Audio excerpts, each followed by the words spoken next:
What's up, everybody? Welcome back to the channel. Welcome to a new video. I'm stopping at railroad tracks like I'm supposed to. Nothing's coming. All right, I'm getting ready to pull up to a delivery, and today's video, per viewer request, is trip planning. Somebody said they're thinking about getting back into trucking after a time off and wanted to know about trip planning. There's not much to it, so it'll be quick. But I'll show y'all some apps and stuff and how I would do it. So I'm gonna go ahead and do this delivery, and then we'll come back and do some trip planning. Let's get started.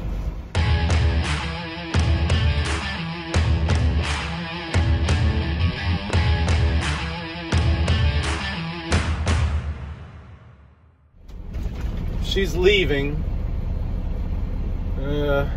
They always build scales really narrow.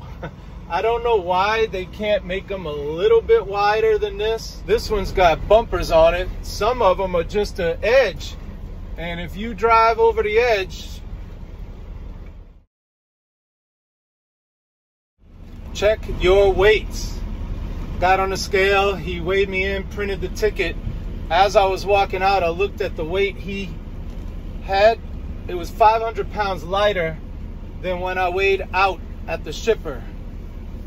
Now you might say, well, you burn fuel. Well, I have about the same amount of fuel, and 500 pounds is a lot of gallons.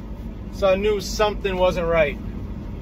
I looked, my front tire was just touching the front lip of the, as you drive off the scale, and it looked fine, but I backed up to where it wasn't touching that. I went in and I said, hey man, something's not right. He reweighed me, and sure enough, it was dead on the money. And most times, a lot of people, I'm guessing, don't look at the paperwork, especially the weight. If I hadn't looked at that weight, oh man. Here we go with trip planning. I got Google Maps open. You see I'm starting at Dow Chemical in Knoxville, Tennessee, and I'm delivering to Sherwin-Williams in Garland, Texas, which is basically Dallas. So it's 838 miles and 12 hours and 33 minutes by car, which we could easily round up to 13 hours by truck. We know I'm picking up on Friday morning at 7 a.m. a preloaded trailer in Knoxville. If I'm out of there by 8 a.m., let's say I want to drive till 5 p.m., that's 9 hours. So where would that put me? 9 hours away from Knoxville. And you see the route is just all I-40. Let me clear that up. All I-40 until you get to Little Rock, and it turns into I-30. Now, I'm assuming in about 9 hours, I can make it to somewhere in this area.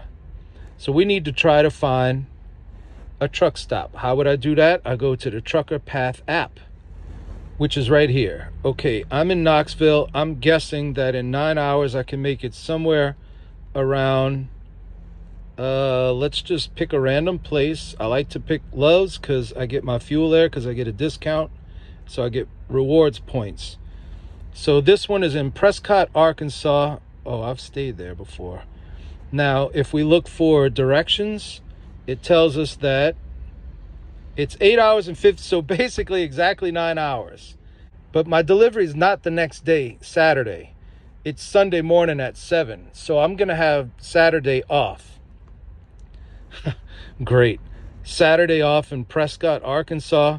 So right off the bat, I'm like, you know what? I'd rather find somewhere where there's a Motel 6, and I can just get a motel Friday night, spend Saturday in a motel, and then hit the road Sunday morning, because that's not gonna be fun. Like, who would want to spend 34 hours right there? So what I'm going to do is find a Motel 6 near Prescott, Arkansas. It can be a little before or a little after. Okay, so that's two parts of the trip planning. I look at road conditions and weather, so I'm going to do a lot of driving, obviously, in Arkansas. So I got the iDrive Arkansas map pulled up. It's all green, so traffic is flowing fine. Obviously, the morning of, you would check it.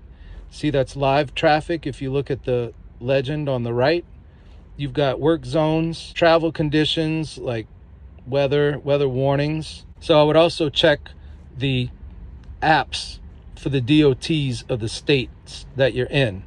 Of course, you also need fuel. I get my fuel at Love's. So I know right outside of Little Rock always has cheap fuel, always. This one right here in Galloway, bam, $3.82 a gallon. Real nice. But if you just go like probably one Love's over, I bet you the price is way different. $4.18 a gallon, so that's pretty significant, right? So I would use my Love's app to find the cheapest fuel possible. And lastly, of course, is the weather itself.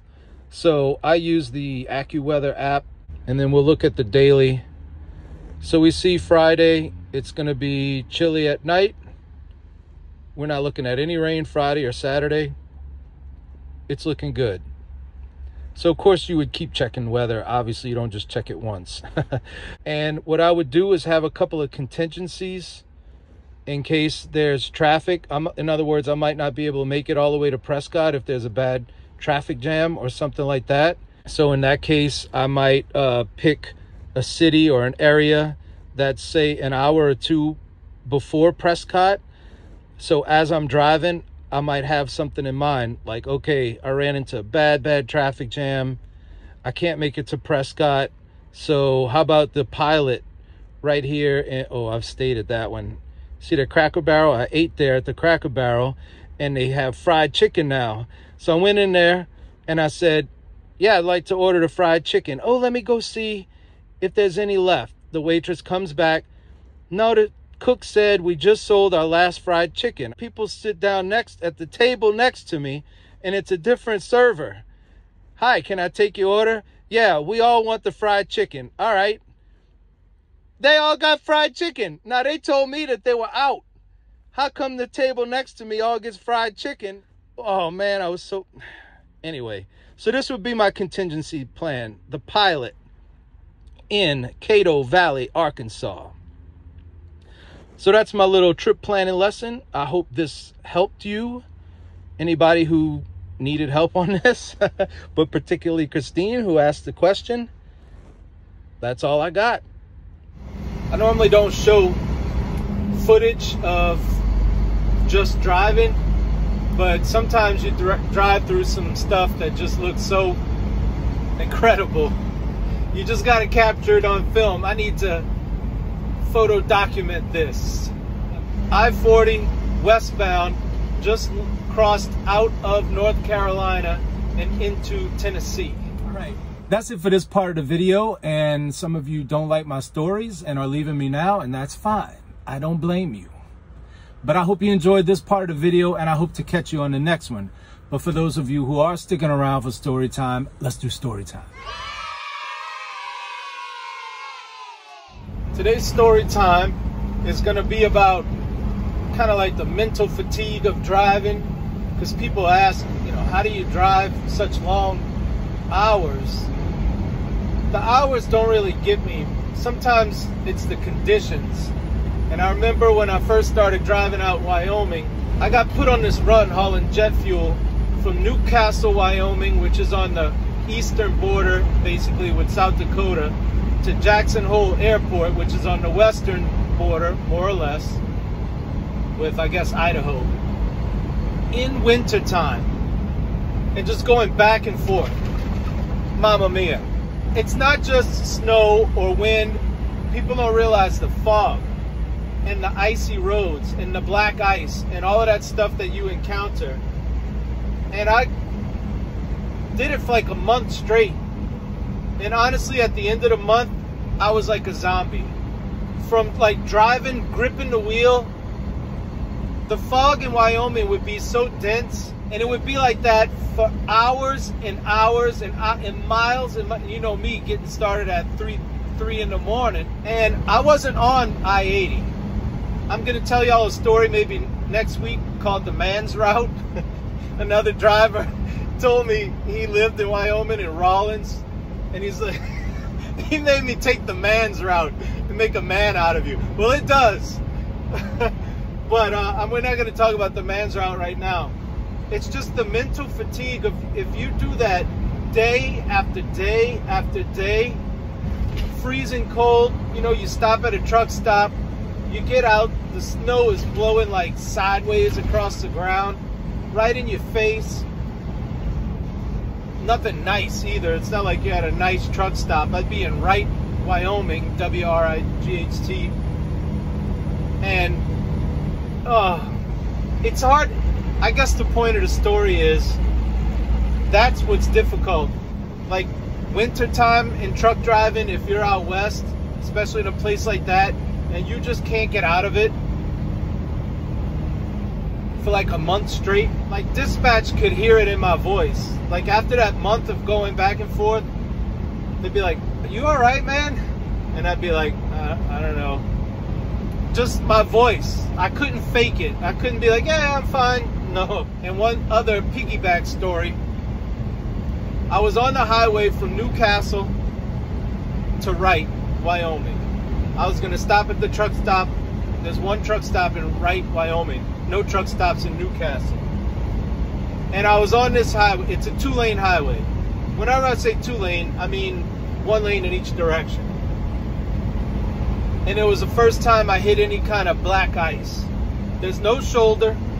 I'm hauling doubles. And all of a sudden, boom, ice out of nowhere. And I'm halfway through. There's your trailers like kicking over, and you can't control it because it's ice. You can't hit your brakes because that'll make it worse. You try to speed up a little bit to try to pull your trailers back behind you. You know, if your trailers are kicking out, if you can speed up, your truck needs to be going faster than the trailers to pull them back in shape.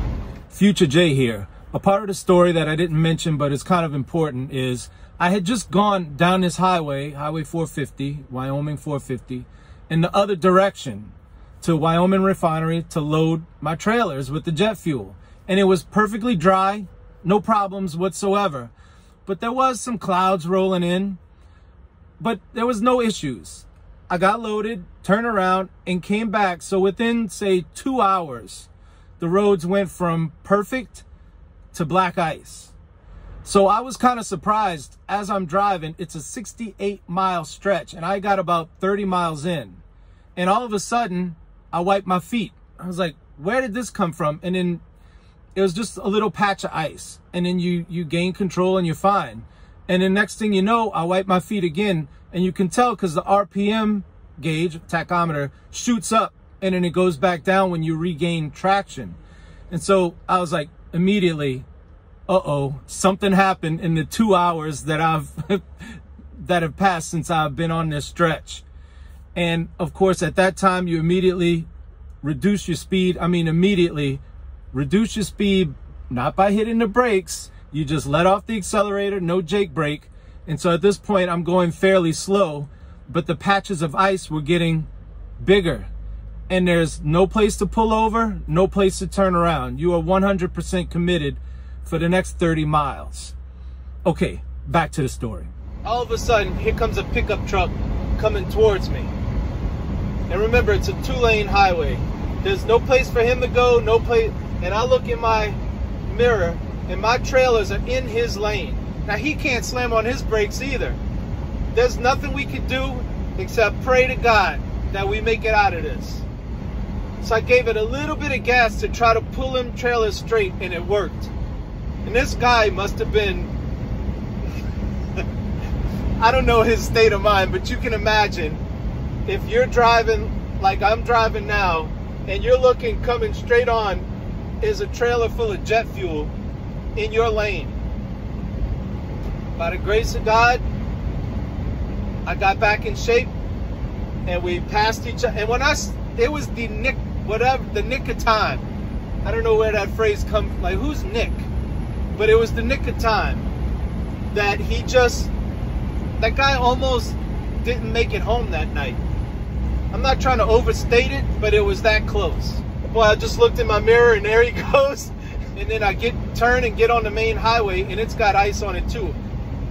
Basically, once you turn on that highway, the truck stop is maybe 2 or 3 miles. Not far at all. Well, you have to go up a hill to get to the truck stop. I couldn't make it up the hill. My tires started spinning. So I was able to glide over to the shoulder of the road and put chains on. That was a bunch of stories all in one. So I hope you enjoyed them. And I hope you enjoyed this video, and I hope to see you on the next video. And until then, it's Jason signing out. Somebody told me today that the red interior in my truck is kind of tacky. All I can say is, I know.